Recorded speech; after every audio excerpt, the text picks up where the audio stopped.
ये तो कोई हिंदू ये मुसलमान ऐसा तो नहीं होता है। तो ये जम्मू का भाईचारा है।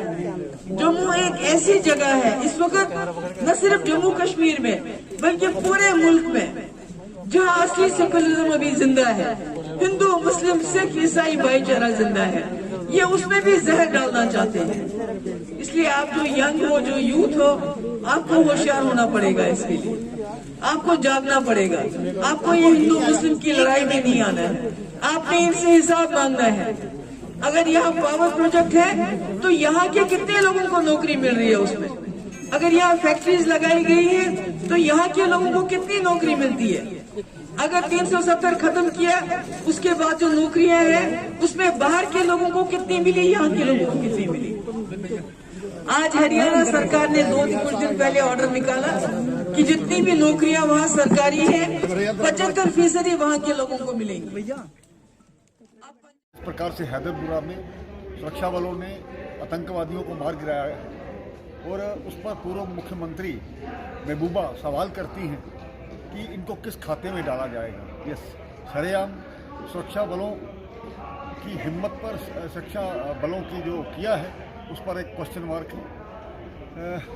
कभी पत्थरबाजों का समर्थन करना, कभी अलग अलग तरह से गलत बयानबाजी करना और सुरक्षा बलों का जो मनोबल है उसको गिराने की जो कोशिश की जाती है, ये अपने आप में गलत है। ये साफ लगता है कि ये कहीं ना कहीं मिलिटेंट का जो सपोर्ट करके और भारत के जो सरकार है उस पर प्रश्न चिन्ह लगाती है। इसको नहीं सहन किया जाना चाहिए और जिस प्रकार से इनकी भाषा है उसको जल्द से जल्द ऐसा करना चाहिए कि इन लोगों पर भी एक्शन होने की जरूरत है। हम लोगों को पूरा लोकेशन नहीं पता था तो मकान मालिक को बुलाया गया और जो उसमें रेंट लेकर रहते थे, अपना बिजनेस करते, उसको बुलाया गया था। मकान मालिक का नाम अल्ताफ अहमद डार है और जो बिजनेस करते थे उसका नाम मुदस्सर गुल है। दोनों नॉक करनी किया दरवाज़ा को, मिलिटेंट दरवाज़ा नहीं खोला। उसके बाद फिर उसको मौका दिया गया कि नॉक किया, मिलिटेंट्स दरवाज़ा खोल के अंधाधुंध फायरिंग शुरू कर दिया पिस्टल से। सेल्फ डिफेंस में हमारे लोग जो सर्च पार्टी था उसने भी फायर किया, उसमें इनकाउंटर शुरू हो गया। फिर हम लोग थोड़ा सा इनकाउंटर को रोके और ट्राई किया कि वहाँ से सिविलियन दोनों को रेस्क्यू करें, लेकिन जिस ढंग जगह वो लोग दोनों खड़ा थे वहाँ से निकालना बहुत मुश्किल हो रहा था। तो मिलिटेंट्स के फायरिंग में दोनों को पिस्टल से इंजरी हुआ, दोनों मारे गए। साथ ही साथ इनकाउंटर में 2 टेररिस्ट मारे गए। एक का शनाख्त अली बिलाल भाई कहते हैं, कोर्ट को हैदर भी बोलता है, मोस्ट ये पाकिस्तानी टेररिस्ट है। दूसरा लोकल टेररिस्ट है, शायद ये रामबन बनिहाल साइड का है। उनके घर वालों को हम लोग बुला रहे हैं, फोटो दिखाएंगे, आइडेंटिफाई हो जाएगा। दोनों टेररिस्ट का डीएनए सैंपल लिया गया है। रात में हम लोग घर वाले को, खास करके मुदस्सर की फैमिली मेम्बर को और अल्ताफ की फैमिली मेम्बर को अप्रोच किए, पुलिस ने अप्रोच किया, आप लोग चलिए वीडियल में पार्टिसिपेट करें। क्योंकि हम लोगों को लॉ एंड ऑर्डर होने का अंदेशा था, इसलिए हम लोग बॉडी घर वाले को नहीं दिए, उसको हंदवाड़ा डिस्ट्रिक्ट ले गए। वहाँ आज मॉर्निंग में उनका वीडियल हो गया।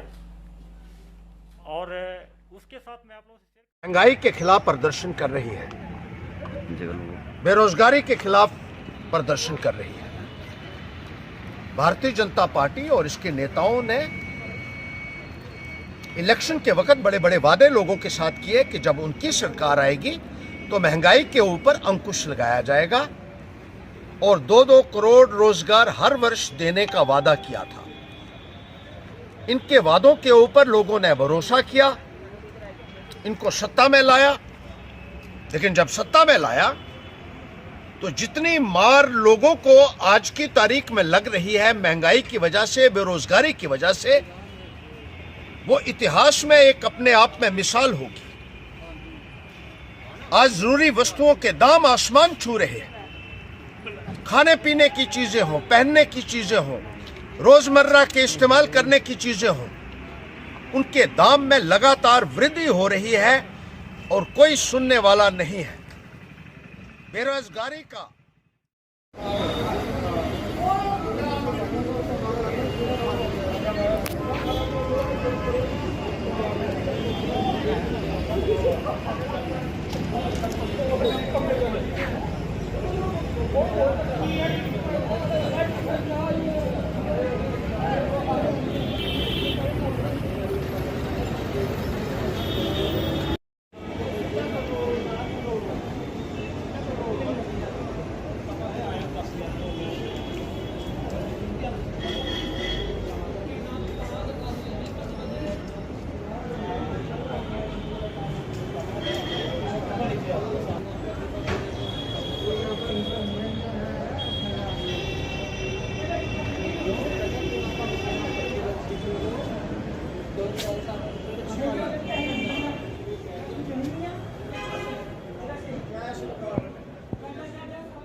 मोहम्मद फंडू है। अपना नाम बताइए और क्यों प्रोटेस्ट? ये मेरा नाम है मोहम्मद फंडू।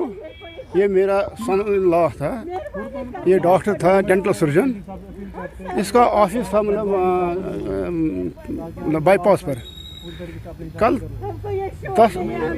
8 बजे तक पता ही नहीं हमारे को चला कि एक एनकाउंटर मारा है।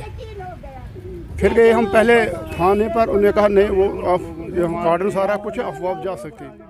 हम कभी सत्ता के लालच में नहीं, कभी एमएलए, कभी एमपी, कभी मंत्री, कभी मुख्यमंत्री, ये कभी दिमाग में ख्याल नहीं आया होगा। एक ही ख्याल आया होगा कि हमारी भारत माता की जय जयकार और हमारा तिरंगा झंडा शान से कैसे लहराए, ये चिंता हमेशा भारतीय जनता पार्टी के कार्यकर्ता ने की और ये उसी का परिणाम है। आज जम्मू संभाग के साथ साथ कश्मीर घाटी के अंदर भी जिस तरीके से भारतीय जनता पार्टी का ग्राफ बढ़ा है, वहां के वो राजनीतिक दल जिन्होंने 70 साल पूरे जम्मू कश्मीर के अंदर राज किया और बपोती समझते थे वो जम्मू कश्मीर को अपनी पर्सनल प्रॉपर्टी बाप दादा की, उन लोगों को आज कश्मीर के अंदर भी जब जमीन खिसकती नजर आती है तो वो धार्मिक श्लोक बोलते हैं, वासुदेव कुटुंबकम के बोल रहे हैं। जम्मू म्युनिसिपल कॉर्पोरेशन हाय, हमारी गलियां सड़कें बनाओ, सड़कें बनाओ, सड़कें बनाओ, हमारी गलियां सड़कें बनाओ, सड़कें बनाओ, सड़कें बनाओ। आज हम सारे जम्मू पश्चिमी विधानसभा क्षेत्र के लोग भारी संख्या में यहाँ पे खड़े होकर के जम्मू नगर निगम के विरोध में ये प्रदर्शन कर रहे हैं कि जम्मू म्युनिसिपल कॉर्पोरेशन हमारे न्यू प्लाट, सरवाल, रिहाड़ी, बख्शी नगर, रिहाड़ी चुंगी की कोई भी सड़कें नहीं बना रहा है। और इसके विरोध में हाथ खड़े करके ये देखिए सभी के सभी लोग प्रदर्शन कर रहे हैं कि पिछले 10 सालों से जिस गली में ये खड़े हैं वो गली को नहीं बनाया गया है और अगर एक सप्ताह के अंदर अंदर इस गली को नहीं बनाया गया तो हम अपना जन आंदोलन तेज कर देंगे। ये जम्मू नगर निगम क्या स्मार्ट शहर के हवाले से बताइए। मेरा नाम माजिद है। I am from Anantnag. We are the students of law and also from affiliated colleges. हमारा प्रोटेस्ट आज इसलिए है कि हमारे क्लासेस जो 4th सेमेस्टर के 2nd सेमेस्टर के BLLB के हुए हैं वो ऑनलाइन क्लासेस हुए हैं, लेकिन फिर लास्ट मंथ में हमारे क्लासेस ऑफलाइन हुए। उस दिन हमें खाली उन बच्चों को अलाउ किया गया जिनका दूसरा डोज वैक्सीनेशन हुआ था, लेकिन हमारा खाली 1 के 2 बच्चों का वैक्सीन जो डबल डोज वैक्सीन हुआ था, बाकी सिंगल डोज थे। तो उन बच्चों को अलाउ नहीं किया गया, मेजॉरिटी ऑफ स्टूडेंट्स को अलाउ नहीं किया गया ऑफलाइन क्लासेस में। तो अब हमारा एक पैटर्न हुआ करता था एग्जाम का, जो ऑनलाइन क्लासेस होते थे उसका एक अपना पैटर्न हुआ करता था। तो रिसेंटली हमारा डेट शीट आया और पैटर्न भी नया आया। इस समय उन्होंने जो डेट शीट निकाला है उसमें हमें बोला गया था, अब हमने डिपार्टमेंट को रिप्रेजेंटेशन दी कि आपका डेट शीट जो होगा उसमें आपको बाज़ाब्ता तौर आपको टाइम मिलेगा, आपको जो मतलब पढ़ने के लिए, आपको ये प्रिपेयर होने के लिए, लेकिन ना तो हमें टाइम दिया गया और एकदम से यहाँ पे जो ये क्या कहते हैं इसे पैटर्न है। सलमान खुर्शीद और महबूबा मुफ्ती ने जो बयान दिए हैं कि हिंदू लोगों की तुलना उन्होंने जिहादियों के साथ करी है, बोको हरम के साथ और ISIS के साथ उन्होंने हिंदू धर्म की तुलना करी है, सनातन की। हम आपके माध्यम से इन लोगों को बताना चाहते हैं कि भैया आप लोग आए ही कब से हो, 1400 साल तो आपको आए हुए हैं। आप लोगों के बाप तो हम लोग हैं, ये आपको भूलना नहीं चाहिए। आप लोगों के बाप हम ही लोग हैं, हम लोगों के बाद ही आप लोग आए हैं और हम लोगों का जो इतिहास है वो लाखों करोड़ों साल पुराना है। और हम आपके माध्यम से इन तक ये बात पहुंचाना चाहते हैं कि इस तरह की जो दूषित विचारों से आप ये जो बातें करते हैं हर दिन और हर सप्ताह के बाद, ये करना बंद कर दीजिए। पहले भी आप लोगों को कुछ दिन बंद रखा। और रही सलमान खुर्शीद की बात, भाई आपकी इतनी उम्र हो गई है, पता नहीं भगवान ने कब आपको अपने पास बुला लेना है। आप क्यों नर्क के भागीदारी बन रहे हो?